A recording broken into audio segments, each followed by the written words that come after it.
Hi guys, I just spent 15 minutes recording to then notice that the camera was to the other side, so it's just audio basically. You can just see the window and not me, and also the sun is going down, so I don't have light anymore.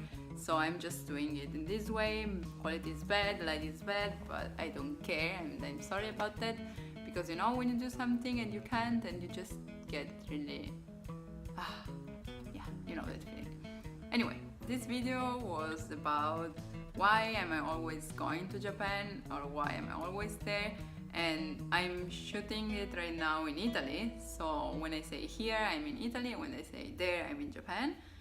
Even if maybe when you're watching that, I would be there. I don't know. Basically, I am not going there because I'm rich, because if I was, I wouldn't just go to Japan. I would like to visit many other places. Like I would really like to go to Australia at some point. And not because I'm working there, as I explained in the other video, I didn't find job there, but because my boyfriend is Japanese and he lives there, so I just go to visit him.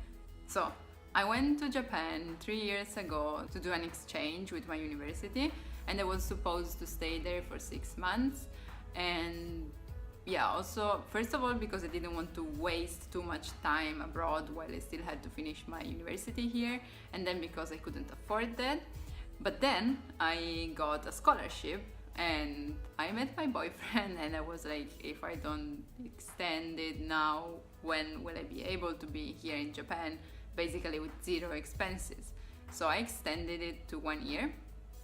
And yeah, I met my boyfriend quite early, like 2 weeks after I got there, and we started dating 2 weeks after we met, basically. I know it was pretty fast, but we were close distance for the first year, basically, and then I had to come back to finish my degree. I know that I said in the video about visas and stuff like that it's easier to get a permanent visa when you already have one, so I should have searched maybe something when I had a student visa, but then I knew that I would have never finished my degree, and that was something that I really wanted to do.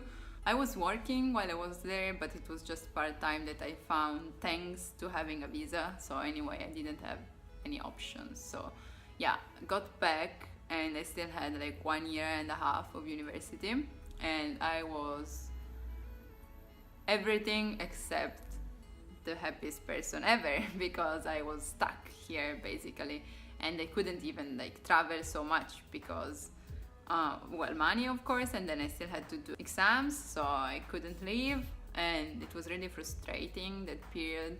But then I just did exams, worked, and every time I saved enough money to buy a ticket, I bought one and went to Japan to visit my boyfriend, who offered me his house. So every time I didn't have to pay for accommodation, and that reduced costs a lot, because I would say accommodation is like half of the price of your trip to Japan. And yeah, tickets are not that expensive as people think. Like if you search a bit, and if you don't fly, like for me, any time would have been right? I mean, even if it's weekdays, even if it's not high season. So I was lucky enough to always find quite good deals. For example, the cheapest one that I got, it was even for Christmas, so it was really a good deal. It was just like 340 euros, which I know it's still a lot of money, but it's not that much if you think that you're going from Italy to Japan, and then not just going, but back and forth. So yeah, I was really happy and really lucky about that. The more I talk about that, the more I realize that we are really lucky, because we were able to meet for like many times. The longest that we've been apart was 4 months, and for the rest of that, 2 years of long distance relationship, and we managed to meet like every 2 to 3 months, which is crazy, because I know that a lot of people in long distance relationships can't meet more than twice a year maybe, and I really respect them, because I know it's so hard, but it's still worth it. Like if you are in a long distance relationship, or if you're not, you can imagine that having someone that you love that much and that loves you back in your life, it's still better, and being apart, it's still better than not having them in your life, right? So yeah, and I know it's hard.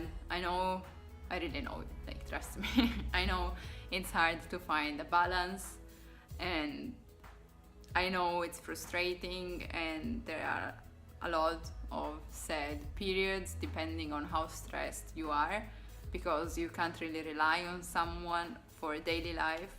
But if it's the right person, it's still worth it, and if both keep like putting efforts on it. Like, I'm not talking like I'm the master and I know everything. I don't even want to jinx my own relationship. I mean, if you work hard, you can do that, and it's totally worth it in my opinion. Also, I have a friend who works with or in Japan, I'm still not sure, but anyway, sometimes I think once or twice, he was busy, and I was like, if you want, I can go on your place, so you don't need to pay me. So with that, I got basically a free ticket. I didn't have time to play around, but I still was able to meet him, I mean my boyfriend. So yeah, that's also something that I did. And yeah, basically, since I'm still living with my parents, which are really kind and don't ask me anything, even if I graduated already and I'm basically just working like sometimes, I told them that I'm taking advantage of them. Anyway, I still am with them, so everything that I gain from jobs, I can just put that in tickets, right? And that's what I do. So yeah, that's why I'm always in Japan and not in any other places. And that's actually, I started YouTube not even like just 4-5 months ago, so there's a lot of times that I didn't take any video, and that's such a waste now that I think about that. Like, I have this big regret of not taking videos while I was living there, like while I was doing an exchange program there, because I did so many things for the first time, and so many things that I think I will never do again. Not because I don't want to, but because it's really like tiring, and I had many opportunities. I was really lucky again. I mean, every day I could do something new, and it's such a waste, such a shame that I didn't do YouTube there. But not just for YouTube, but just for the memory itself. Like, I wish I could have thought about making videos just to have that to see once, like, I'm older, or even now would be nice. But yeah, I just had too much on my mind, and I still am not, but I wasn't confident at all with English. And yeah, so later on there, I met people from all over the world. Most of them were native English speaker, and that really helped me. So yeah, I'm still grateful for everything, of course. What was I saying? Oh yeah, videos. So yeah, not in most of them, because most of them were with my friends, but in some of them he's there too, like you can see some of his like hands or stuff like that, but he's really shy, so he doesn't make videos with me yet. So that's basically what I wanted to talk about, just to explain why I'm always there. So yeah, that's it. I'm sorry if I wasted your time, if you didn't really mind about that. But anyway, thanks for watching. I wish it was that easy. Would be really nice.